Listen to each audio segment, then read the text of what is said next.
Hello, welcome to the Accountability Hour podcast. This is me, Lynn Watchhorn. Why you need to speak up in every facet of your life. A lot of us have a lot of regrets throughout our life. It's normal, and they often stem from things we didn't do or things we didn't stand up for, the times we stayed silent to avoid conflict. But the thing is, if we would have spoke up, we would have gotten the things that we wanted, and we'd be in a much different place than we are right now. People often don't speak up because they don't want to cause confrontation. They don't want to cause issues. They don't want to cause arguments. Or they let the criticism from other people just hold them back overall. And then 10 years later, like that, they're not even associating with that person anymore. They're out of your life. What do you care about their opinion or what they thought of you? Now, of course, all of this is within reason. You don't want to go tell your boss to F off. The consequences of you doing that would be significantly worse than you finding another job or you finding a way to work it out. But you not having those conversations with your boss, you letting your boss walk all over you and take advantage of the fact that you won't speak up, that can be stopped. That can be changed. And there are so many moments in our lives where we know we can make a difference, whether in our lives or someone else's lives, and yet we stay silent. Because we're afraid to get out of our comfort zone and deal with the discomfort of that. And that leaves us with that deep-seated regret that we think about years down the road.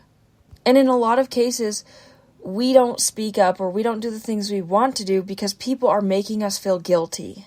People will remind you how much they've done for you, how much they've helped you. So you agree to do the things that you don't want to do, even when it hurts you, because you don't want to deal with that guilt.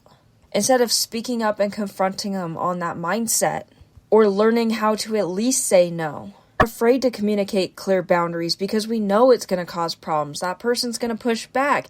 Because at the end of the day, when we have boundaries, it doesn't usually benefit other people. It's for our own well-being.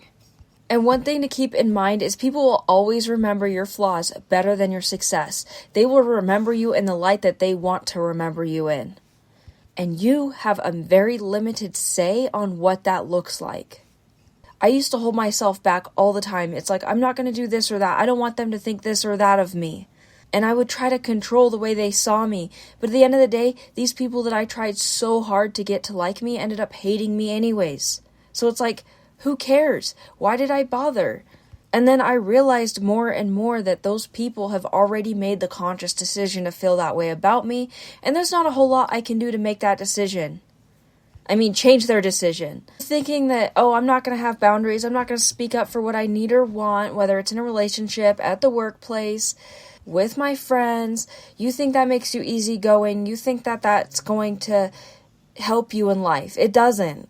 Because people have a tendency to lose respect for the people that they know will just go along with whatever, and they're secretly keeping these things inside. Also, it makes other people feel uncomfortable because they know that you're keeping those things. It's like you're around those types of people and you know that there's something going on in their head, but you don't know what it is.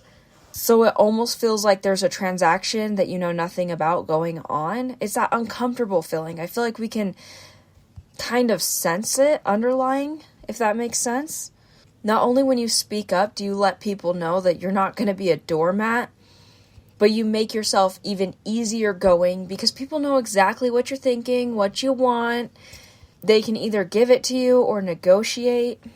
And then they're not feeling like they're walking on eggshells where they're like, oh my gosh, does this person want this? Or are they thinking this? Or do they want that? Like with me, if I'm mad at someone or annoyed with somebody, I tell them. I say it. Within like a certain amount of time. Sometimes I need time to really think about what's going on in my head. Like I'll feel gross inside, like a feeling. And I'm like, okay, I need to figure out how to articulate this properly. But everyone around me knows that if I associate with them, I like them and must respect them. Because if I don't, I'm going to bring it up. And this helps other people around you be really comfortable with your presence. But here are just some of the many reasons why you need to speak up for yourself, why you need to advocate for yourself. Because at the end of the day, people are going to do things that benefit them the most, not you. And you will never get everything that you want out of life if you're not willing to speak up for yourself.